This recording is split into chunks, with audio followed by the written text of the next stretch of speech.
잠언 3장 1절에서 12절까지입니다. 성경이 말하는 지혜라고 하는 것은 더 그럴듯해지는 것, 더 똑똑해지는 것, 그런 차원의 얘기가 아닙니다. 하나님이 누구인가를 알고 하나님을 경외하고 하나님을 경외하는 가운데 하나님의 말씀을 통해서 하나님의 뜻이 무엇인가를 분별하고 그리고 그 뜻을 행하며 살아가는 그런 삶, 그게 바로 지혜로운 삶인 것입니다. 신기루라고 하는 게 있습니다. 눈으로 보일 때는 진짜예요. 그런데 그것은 헛된 겁니다. 우리가 속지 아니하고 하나님의 사람으로 살려고 하면 오늘 성경은 말합니다. 1절에 하나님의 말씀을 잊어버리지 말라. 그리고 마음으로 하나님의 말씀을 지키라. 잊어버리는 게 문제예요. 아는데 대충 아는 것이 문제입니다. 우리가 학교에서 수업을 한번 듣고 아니면 책을 한번 읽고 그때는 다 아는 것 같아요. 그런데 시험지를 딱 받아보면 대충은 알겠는데 답은 모르겠어요. 이게 문제예요. 우리가 성경을 대충은 알아요.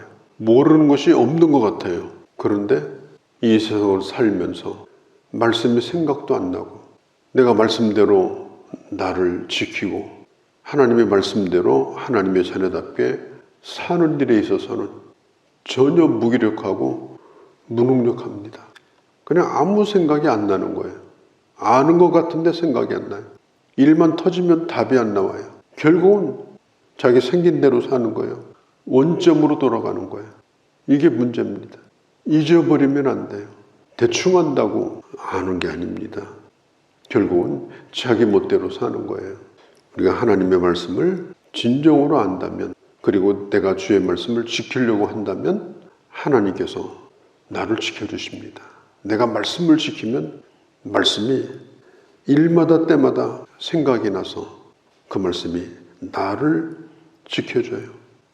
현실에 부딪히면 현실만 있고 사람과 부딪히면 사람만 크게 보이고 도무지 생각도 안 나고 내가 어떻게 해야 되는지 답도 없고 자기 멋대로 그냥 그렇게 살아요.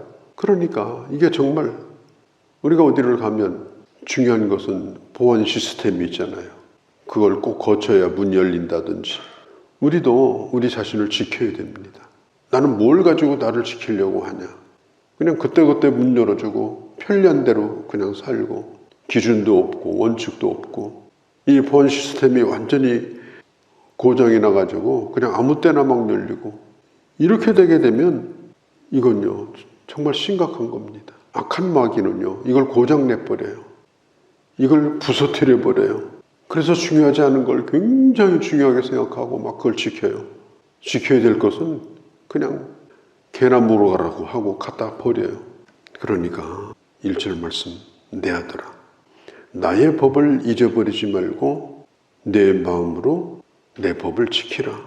하나님의 말씀이 나를 충분히 설득시키고 그리고 내가 충분히 이해하고 그 말씀 앞에 내가 반응을 하고 그렇게 해서 살아가는 것, 그게 바로 신앙생활입니다.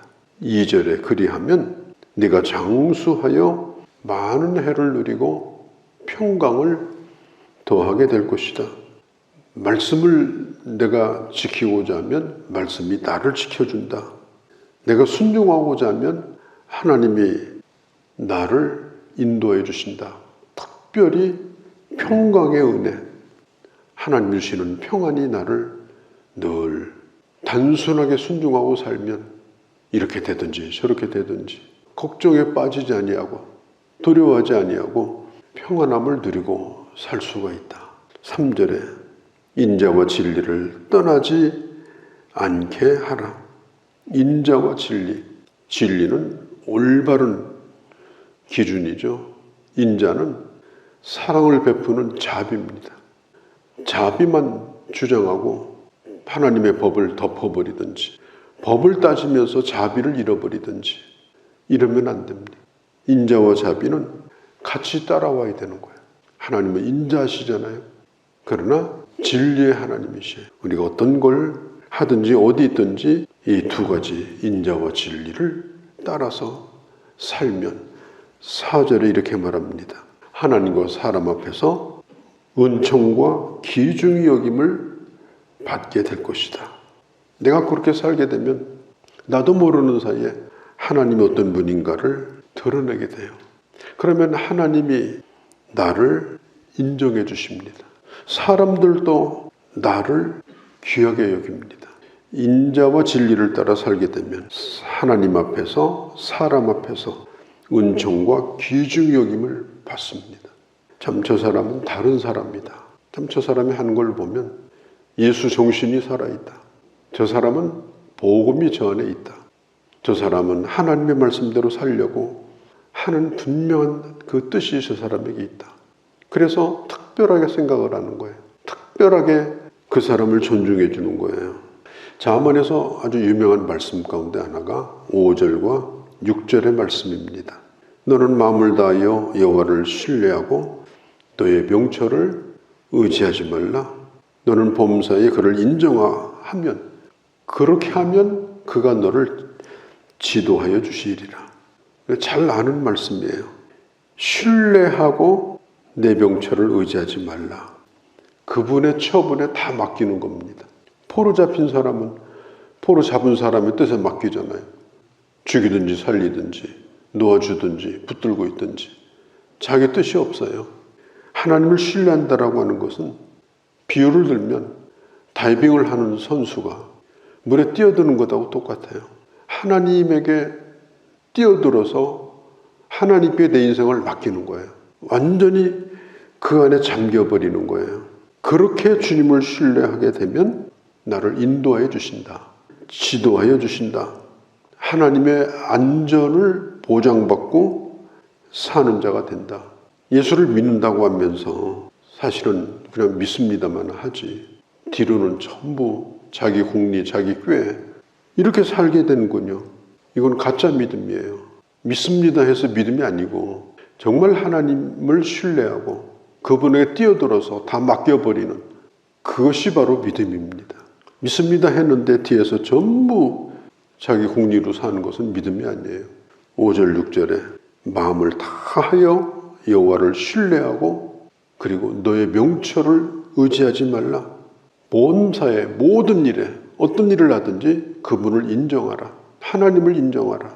그러면 하나님이 너를 지도하여 주실 것이다. 그때부터 너를 책임져 줄 것이다. 하나님의 계획을 너에게 말해줄 것이다. 하나님이 너에게 가르쳐 줄 것이다. 이 5절, 6절 말씀 우리 꼭 기억을 하시기를 바랍니다. 믿음은 맡기는 거니까. 사랑관계도 그렇잖아요. 의심하고 안 맡기면 관계가 안 되는 거예요. 일단 믿었으면 맡기고 그리고 그게 확인이 되면 책임져 주는 거예요. 아, 저 사람이 나에게 인생을 맡기는구나. 내가 책임져야 되겠구나. 그렇게 해서 인간관계가 맺어지는 것처럼 하나님과 우리와의 관계도 마찬가지입니다. 자, 7절, 8절. 7절에 스스로를 지혜롭게 여기지 말라. 여호와를 경외하며 악에서 떠나라. 8절에 이것이 너의 골수를 튼튼하게 만들고 그것이 너에게 약이 되리라. 뭐가? 스스로를 지혜롭게 여기지 말고 악을 떠나는 것입니다. 오늘 이 사람들은 참 자신감에 차 있습니다. 얼마나 잘났는지 몰라요. 못난 사람이 하나도 없어요. 우리 팝송 가운데 그 프랭크 시나트라라고 하는 가수가 부른 마이웨이라는 노래가 있습니다. 사실 그 가사는 그 신앙적인 가사는 아닙니다.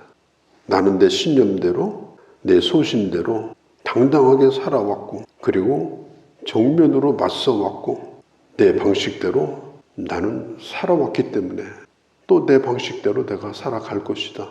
그게 마이웨이 그 전체의 가사인데 그런 노래를 멋지게 부르면 그럴듯해 보이잖아요. 아, 나는 마이웨이를 간다. 신앙생활이 뭡니까? 마이웨이를 가는 게 아닙니다. 7절에 스스로를 지혜롭게 여기지 말라. 사람이 얼마나 어리석은가 하는 거. 이태원 그 참사 사건이 일어난 지가 딱 1년 됐습니다.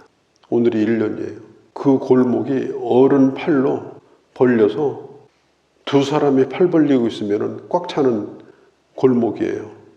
거기서 많은 사람이 그냥 시루떡처럼 겹겹이 쌓여가지고 죽었어요. 정말 끔찍한 일이 벌어진 거예요. 우리는 길을 가고 있는 거예요.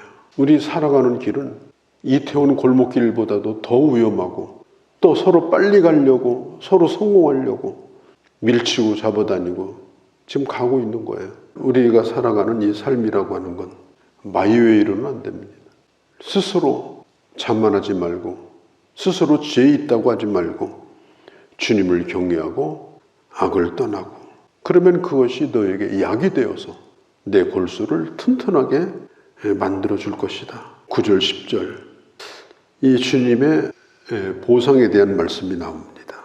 먼저 하나님을 경외하고 하나님이 주신 은혜를 하나님을 위하여 사용하고자 할 때, 그것이 물질이든 건강이든 그것이 재능이든 그렇게 하게 되면 하나님께서 9절에 그걸 가지고 하나님을 공경하면 하나님께서는 창고를 가득 차게 하고 끊임없이 그 틀에서 포도주가 나올 수 있도록 하나님의 은혜를 베풀어 주실 것이다.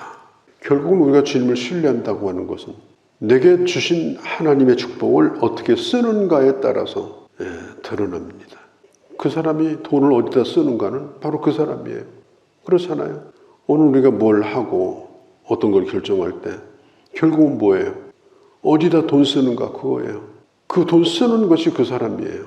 돈 쓰는 것을 사람들은 기억해요. 나쁜 일에 쓰면 나쁜 일이 일어나고 좋은 데 쓰면 좋은 일이 일어나고, 우리가 작은 것이라 하더라도 정말 정성을 기울여서 돈을 쓰면 그곳에서 귀한 일이 생겨요. 처음 익은 열매라는 것은 처음 익은 열매가 그렇게 좋지 않아요.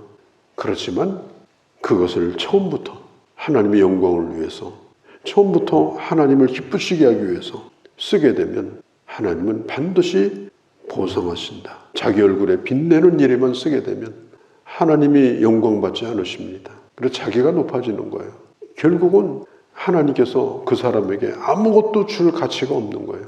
내가 너에게 주었더니 네 얼굴 빛을 내고 다니냐?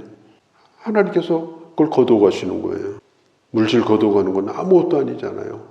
그러니까 나는 내게 주신 물질로 내가 소유한 내 재능과 시간과 하나님이 주신 축복을 가지고 하나님을 공경하는가, 하나님의 이름을 높이는데, 하나님을 기쁘시게 하는데 진정으로 사용하려고 하는가. 그러면 하나님께서 하나님의 복을 너에게 허락하여 줄 것이다. 누가복음 6장 31절에 있는 것처럼 흔들어서 넘치도록 주실 것이다. 하나님의 약속입니다. 우리가 주님을 경외하고 산다는 게 뭐냐? 이건 지식이나 관념의 문제가 아니라 구체적으로 그렇게 살아가는 삶의 모습이 뭔가를 오늘 우리에게 가르쳐 주셨습니다. 하나님의 이런 은혜와 축복이 우리 가운데 함께하기를 바랍니다.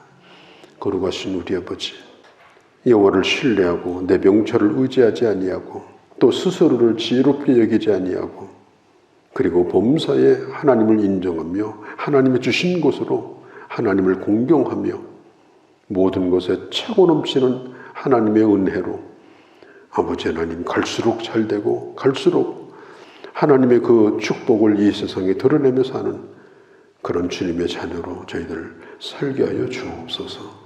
우리 주 예수님의 이름으로 기도하옵나이다. 아멘.